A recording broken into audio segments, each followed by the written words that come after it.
Welcome to this video presentation here at Wimbledon Carriage Company. And here we have the Jaguar F-Pace on a 72 plate, as you can see. I'm going to start off by showing you around the outside of the car first of all, and then we'll hop in and run through just a few of the controls on the inside of it from there. From the outside, you can see it's a 5-door car with alloy wheels and tinted windows. We're going to start off inside the boot area first. The tailgate on this car will open electronically. You can do that from the key or the tailgate itself. As we approach the back of the car, you'll see we have reversing sensors. This car's also got a parking camera, plenty of boot space, which can be increased should you wish to by folding down any or all of those rear seats. Okay, so we're just going to work our way back around to the front of the car, and as I mentioned, we'll then hop in and run through some controls on the inside of it from there. But now that we've done a full circle, you can see it's in fantastic condition the whole way round. Just briefly before we climb in, I think it's well worth seeing the interior from this exterior point of view. There's plenty to run through on the dashboard, so let's hop in and we'll do that right now. Okay, now that we're inside the car, we're going to start with the dials first of all. Over on that left-hand side, we have the speedometer. On the right-hand side, the rev counter.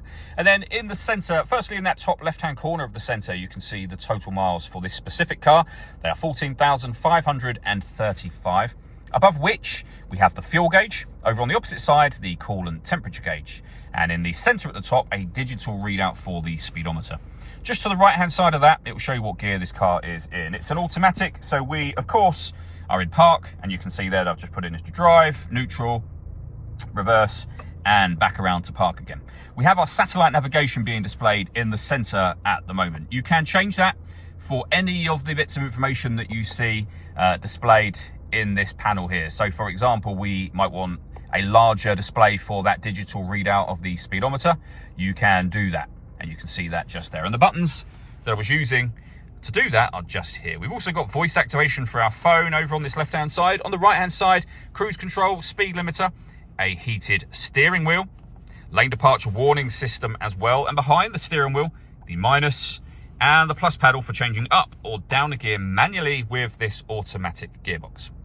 Over into the centre next. We're on the main home screen at the moment. You can swipe through for different menus. Most of the time, this menu to the far left-hand side will be the one that you'll want, where you can access your satellite navigation, for example. Really nice, clear colour display. Massive screen, so very, very easy to see.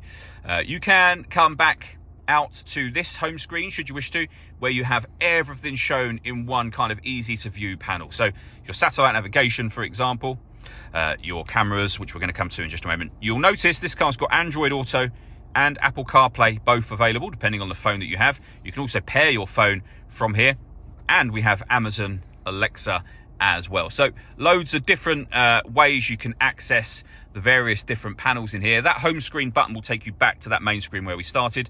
So you can pair your phone here, you can access your media. So in this car, that'll be FM, DAB radio, Bluetooth audio, so you can stream your music wirelessly. And as I say, Apple CarPlay and Android Auto as well. And again, you can swipe through any of the menus that you wish to up on here. I mentioned the parking cameras. If we put the car into reverse, you'll see there the full colour reversing camera with guidelines that show you what direction the car is headed in relation to that image that's being shown on the screen. And we have a visual guide to the parking sensors over on that right hand side as well. Below that, we then come to the dual zone climate control. So you can adjust your passenger temperature firstly, your driver temperature. If you wish to make adjustments to the fan speed, you can do. You can also make adjustments to your seat control. So fan speed, just pull that button out and you can adjust your fan speed up and down. Push that button back in again, push it in another time, and you'll see that we've got our heated seats. 3 different heat settings for the driver's seat, and again, same exact controls for the passenger side, and again, 3 controls for that heated seat as well. In the centre, we've got a proper heated front screen and the heated rear screen. You can change the direction the air is being distributed in for your air conditioning just there. And you can have a separate kind of seat menu coming up on that main screen should you wish to. Below that, we have wireless charging for your phone. So if your phone is able to charge wirelessly, pop it onto that pad and that will happen automatically for you. the gear lever for the fully automatic gearbox, the main volume for the stereo. This button starts and stops the engine for the car. You just need to make sure the key is in the vehicle with you. And then over on the left-hand side, you can change the driving mode of the car. So depending on whether you plan on taking the car off-road, for example, you might want to change that. We've got our downhill brake control down here as well. The last thing I wanted to touch on is the paperwork we have for the car. So you can see the V5 registration document showing it's a one-owner car from new. Various books that came with the car in here. And in that envelope, we have the spare key for the vehicle. So 2 keys in total, of course. All that leaves me to say is thank you for taking the time to watch this video. If you'd like to come and see the car for yourself and have a test drive, or you'd like a live bespoke video tour, please feel free to give us a call here at Wimbledon Carriage Company. We'd love to hear from you soon.